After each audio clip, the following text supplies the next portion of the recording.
ULCC et transmettre officiellement vendredi 3 mars 9 rapports enquête by parquet différents juridictions paysannes dans objectif pour mettre action publique en mouvement contre fautifio.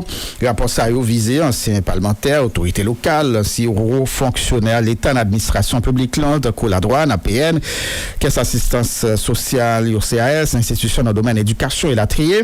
D'après le directeur général ULCC, M. Hans-Jacques Lodwidge Joseph, rapport ça a montré niveau corruption dans le pays, elle dit qui est monté comme un système. Il fait qu'on est depuis 2006 pour arriver 2022. ULCC transféré en total 66 rapports à la justice. Côté, c'est une seule condamnation qui est arrivée faite jusqu'à présent d'après ça l'a dit. Donc, c'est un pays sans corruption. Ouais, au pays pas de corruption. Un côté plus explication avec DG ULCCA, M. Hans Jacques Lodwidge Joseph, lieutenant micro, Micheli Alexis.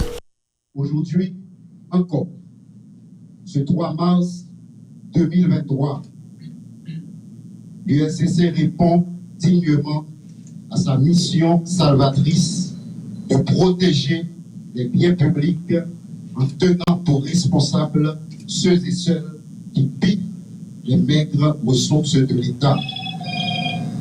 Fidèles à nos objectifs clairement définis et méthodiquement exécutés, en ma qualité de gendarme anticorruption de l'État qui conduit la politique anticorruption du gouvernement de la République à travers la principale institution chargée de la moralisation de la vie publique, je transmets 9 rapports d'enquête après des investigations minutieuses des enquêteurs au commissaire du gouvernement aux fins de mettre immédiatement l'action publique en mouvement.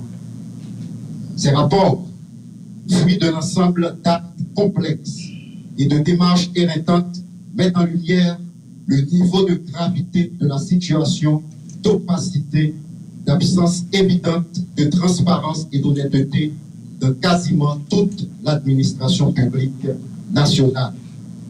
Qu'il s'agisse du Parlement, des collectivités territoriales, des organismes publics de sécurité et d'assistance sociale, des universités publiques, des institutions scolaires, des entreprises publiques, des organismes autonomes et des ministères, ces rapports bien argumentés exposent pour le moins le visage le plus immonde de la corruption en débusquant les pratiques illégales qui s'imposent en système. Ils dévoilent combien ce mal irrigue en grande partie la sphère publique.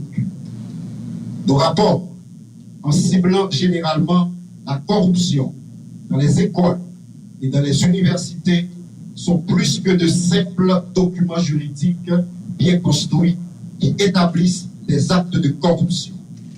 Ils ont aussi le privilège de plaider pour une société vertueuse qui rejette le vol, la facilité, le gaspillage et la perversité de la gestion de la chose publique et de la vie publique en général.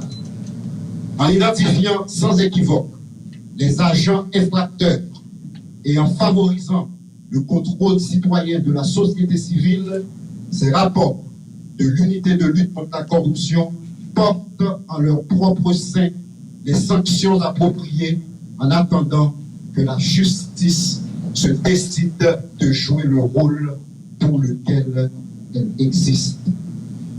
Sur ce, je voudrais attirer l'attention de toute la société et de la population dans son entièreté que de 2006 à 2019, l'unité de lutte contre la corruption a acheminé aux différents parquets du pays 46 rapports d'enquête.